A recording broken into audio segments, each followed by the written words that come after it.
नमस्कार मंडळी. मंडळी, अंकशास्त्रानुसार कसं राहणार आहे नवीन वर्ष 2024 ही मालिका आपण सुरू केलेली आहे. आणि या अंकशास्त्रामध्ये आपल्याला जाणून घ्यायचं ते म्हणजे आपल्या मुलांकानुसार हे नवीन वर्ष 2024 कसं राहणार आहे. आता मुलांक म्हणजे काय, तर आपली जी जन्मतारीख असते म्हणजे ज्या तारखेला आपला जन्म झालेला असतो त्या तारखेची केलेली एक अंकी बेरीज त्याला मुलांक असं म्हणतात. आजच्या भागामध्ये आपल्याला जाणून घ्यायचं आहे मुलांक 8 असलेल्या मंडळींसाठी हे नवीन वर्ष कसं राहणार आहे. मुलांक 8 म्हणजे ज्यांचा जन्म या वर्षातल्या कुठल्याही महिन्यात 8, 17, 26 या तारखांना झालेला असतो त्यांचा मुलांक असतो 8. त्यांच्याविषयी आजच्या भागामध्ये आपण विस्तृत अशी माहिती करून घेणार आहोत की या 8 मुलांकाच्या व्यक्तिमत्वामध्ये काय बरं असतं नक्की गूढ. तर सर्वप्रथम आपल्याला येणाऱ्या या नवीन वर्षाच्या अनेक शुभेच्छा आपण देऊया. मी वास्तुज्योतिष सल्लागार नयन धोत्रे नेहमीप्रमाणे आपल्याशी संवाद साधतोय ज्योतिष कट्टा या आपल्या आवडत्या यूट्यूब चॅनलमधून. चॅनलला अवश्य सबस्क्राईब करा, सोबत दिलेलं बेलचं चिन्ह सुद्धा दाबा. महत्त्वाची सूचना मात्र लक्षात घ्या, आपण जे आता राशी भविष्य सांगणार आहोत त्यातलं सगळेच मुद्दे तंतोतंत लागू पडतील असं बिलकुल नाही, कारण आपल्या कुंडलीतले मूळ कुंडलीतले ग्रहयोग कसे आहेत त्यांच्यानुसार या गोचर ग्रहांच्या भ्रमणाचा परिणाम मिळतो हे विसरून चालणार नाही. तेव्हा आपल्या मूळ कुंडलीतले ग्रहयोग अवश्य जाणून घ्या. परंतु काही महत्त्वाचे ढोबळ परिणाम मग ते शुभ असतील किंवा अशुभ असतील हे मात्र अवश्य अनुभवायला मिळतील. त्यानुसार अवश्य करा या वर्षाचं प्लॅनिंग. म्हणजे हे नवीन वर्ष म्हणजे 2024 2024 या अंकांची बेरीज केली तर ती येते 8. आणि 8 ही संख्या हा अंक हा शनी ग्रहाच्या अंमलाखाली येतो. आणि आता आपण जी 8 मुलांकाची माहिती घेत आहोत तो मुलांक 8 हा अंक सुद्धा शनी महाराजांच्याच अंमलाखाली येतोय. म्हणजेच आपल्यासाठी हे नवीन वर्ष कसं राहणार आहे हे फार रोचक ठरणार आहे. काय मिळतील शुभ आणि अशुभ परिणाम याचीच माहिती आपल्याला घ्यायची आहे. या वर्षातले आपलं कार्यक्षेत्र, आपले आर्थिक व्यवहार, नातेसंबंध याविषयी सुद्धा जाणून घेऊया. मुलांक 8 याचा स्वामी ग्रह शनी, आणि हा शनी ग्रह कर्मप्रधान ग्रह असून सत्याची आणि न्यायाची बाजू घेणारा आहे. कोणत्याही गोष्टींमधून मिळणारा लाभ हा न्यायबुद्धीने, स्वतःच्या कष्टाने, बुद्धिचातुर्याने, मेहनतीने आणि परिपूर्ण अभ्यासाने मिळवून देणारा आहे. असा हा शनिग्रह नेहमीच अट्टहास ठेवतो. कोणत्याही गैरव्यवहाराला, गैरवर्तणुकीला आणि चुकीच्या मार्गाला शनिग्रह कधीही साथ देत नाही, उलट त्रासच निर्माण करतो. यामुळे या वर्षात 8 मुलांक असलेल्या आपल्या मंडळींना जे काही ध्येय ठरवलं असेल ना त्या नवीन वर्षामधलं त्यामध्ये प्रामाणिक मेहनत, कष्ट करूनच काम करावं लागणार आहे. अशा आपल्या कार्याला मग कोणीही यश मिळवण्यापासून रोखू नाही शकणार. आपल्या कार्याच्या माध्यमातून कोणालाही कळत नकळत सुद्धा नुकसान किंवा त्रास होत असेल तर अशा आपल्या कामाचं स्वरूप आपल्याला बदलावं लागणार आहे. नाहीतर आपल्यालाच पुढे जाऊन त्याचा प्रचंड त्रास होऊन नुकसान सुद्धा होऊ शकतं. शनीचा गुणधर्म हा कर्मप्रधान असल्यामुळे मेहनतीला कोणताही पर्याय नाही हे विसरून चालत नाही. भाग्य सुद्धा आपल्याला तेव्हा साथ देतं जेव्हा आपण आपल्या कामाला, आपल्या कर्माला अधिक महत्त्व देता. त्यामुळे या वर्षात सर्वप्रथम आपल्याला स्वतःला समजून घ्यायचं आहे. आपल्यामधल्या असलेला जो काही आळस आहे तो दूर करण्याचे प्रयत्न जोरकसपणे करायचे आहेत. तसेच आपल्यामधील ज्या काही त्रुटी असतील, मग त्या आपल्या कामातल्या असतील, स्वभावातल्या असतील, शिक्षणातल्या असतील, त्या त्रुटी दूर करण्यासाठी योग्य ती पावलं आपल्याला या वर्षात अवश्य उचलायची आहेत. ज्यामुळे आपण हातात घेतलेलं कार्य, ठरवलेलं आपलं ध्येय चांगल्या प्रकारे यशस्वीपणे पूर्ण करायला हे वर्ष आपल्याला सर्वतोपरी मदत करणारं राहणार आहे. आपल्या यशाचा डंका वाजवणारं हे वर्ष राहणार आहे. ज्यांच्या मूळ कुंडलीमध्ये शनिग्रह समजा अशुभ स्थितीमध्ये असेल तर त्यांना मात्र प्रत्येक कामात दिरंगाई, उशीर, विलंब, त्रास जाणवताना दिसणार आहे या वर्षात. तसेच कोणत्याही गैरव्यवहाराशी आपला संबंध आलेला असेल तर सरकारी कारवाईला सामोरं जावं लागेल. तर ज्यांच्या मूळ कुंडलीमध्ये रवी किंवा बुध अशुभ स्थितीमध्ये असेल त्यांना आपल्या नावलौकिकाला सुद्धा सांभाळायचं आहे, पट्टा लागू शकतो. तसेच लोभाला बळी पडून गुंतवणूक करण्यापासून सुद्धा सावधानता ठेवायची आहे.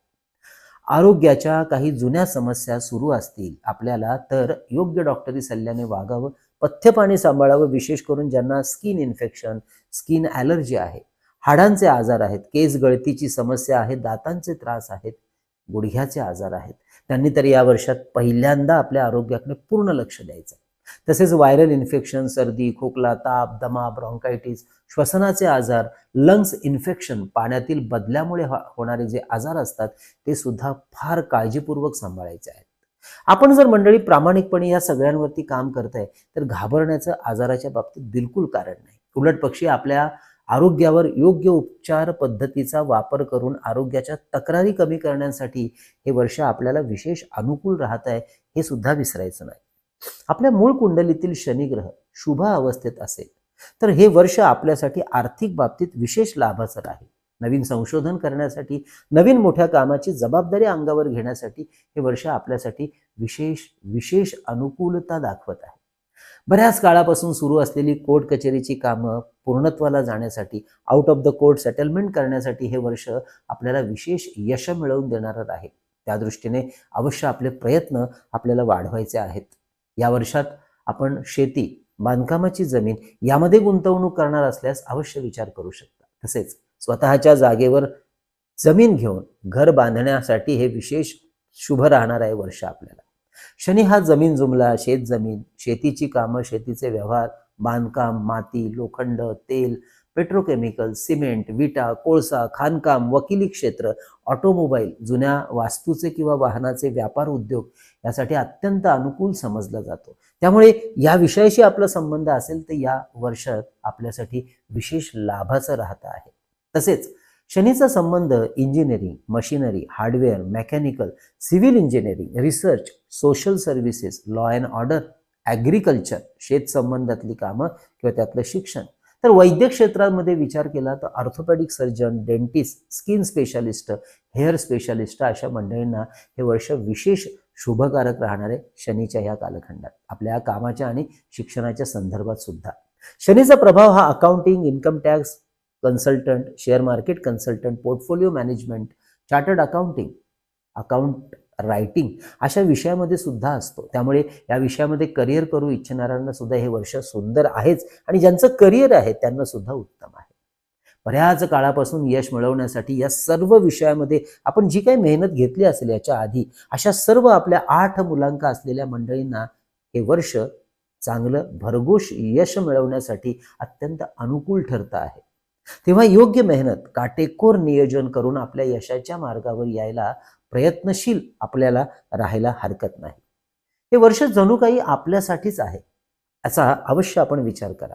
स्वतःच्या जीवनात यासाठीच अत्यंत कठोर शिस्त अंगी बाळगावी लागणार आहे, कारण शनी हा शिस्तीचा कारग्रह आहे.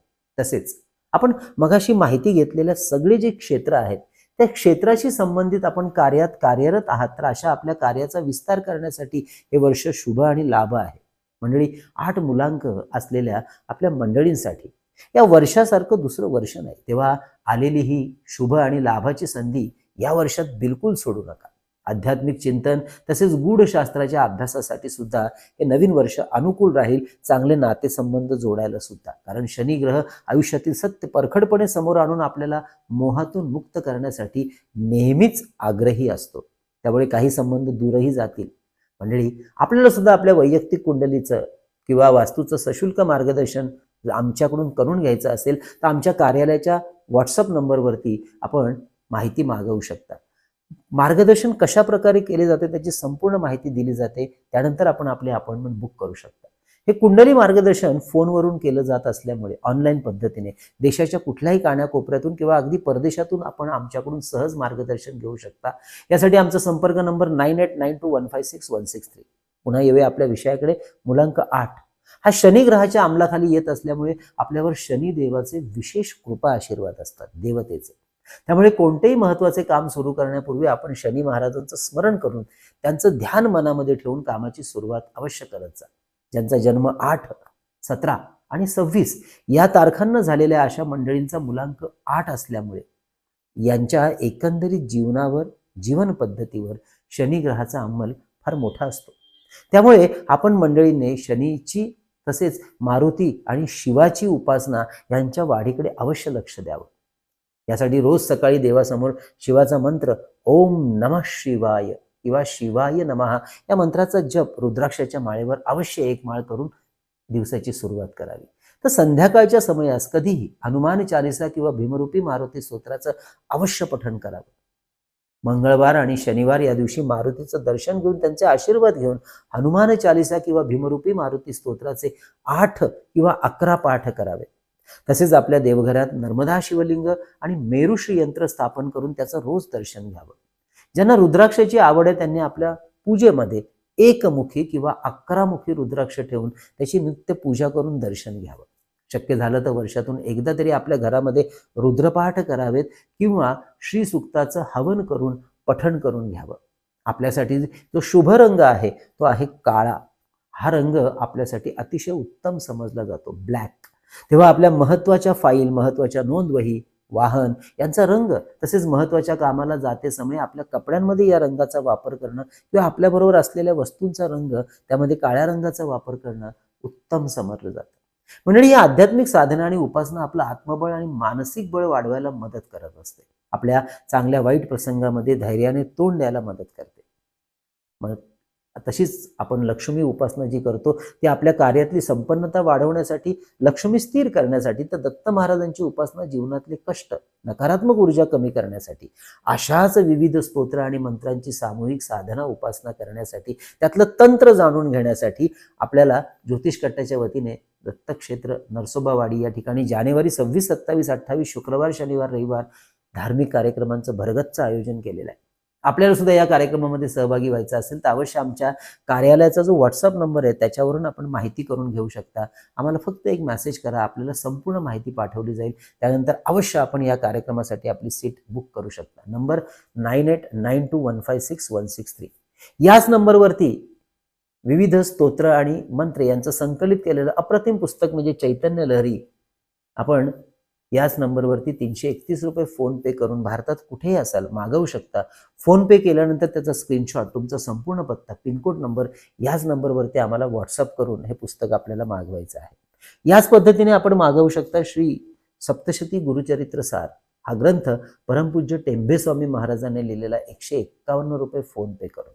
तसेच मंडळी शुभ मुहूर्तावर अभिमंत्रित आणि सिद्ध केलेली विविध ग्रहांची रुद्राक्ष यंत्र, विद्यार्थ्यांसाठी गणेश रुद्राक्ष, सिद्धी गणेश यंत्र, सरस्वती यंत्र, तर ऐहिक सुखासाठी श्री यंत्र, कुबेर यंत्र, वास्तुदोष निवारण यंत्र, अन्नपूर्णा यंत्र, मेरुश्री यंत्र, लक्ष्मी कवडी ही सुद्धा जर आपल्याला मागवायची असतील तर आम्हाला व्हॉट्सअप करा, माहिती घ्या आणि त्यानंतर आपली ऑर्डर बुक करा. भारतात कुठे असाल आपल्याला घरपोच कुरिअरद्वारे किंवा स्पीड पोस्टद्वारे पाठवण्याची व्यवस्था केली जाते. तर मंडळी हा होता मुलांक 8 असलेल्या मंडळींसाठीचं वर्ष 2024चा प्रवास कसा राहील. पुढच्या भागामध्ये अर्थातच आपल्याला माहिती घ्यायची आहे मुलांक 9. आणि मंडळी याच्या आधी सगळे मुलांक झालेले आहेत, म्हणजे आपण आता 8वा पाहतोय, 1 ते 7 मुलांक प्रकाशित झालेले आहेत. अवश्य माहिती घ्या. तसेच आपण मेष ते मीन या 12 राशींसाठी नवीन वर्ष 2024 कसं राहणार आहे ते संपूर्ण वार्षिक राशी भविष्याचे सुद्धा व्हिडिओ केलेले आहेत. त्या व्हिडिओची लिंक मुद्दाम खाली दिलेली आहे. आपल्या राशी नक्षत्रानुसार अवश्य घ्या जाणून. तर मंडळी आजचा विषय कसा वाटला आवर्जून कळवा. जास्तीत जास्त लोकांपर्यंत व्हिडिओ शेअर करायला विसरू नका. कळावे लोभ असावा. धन्यवाद.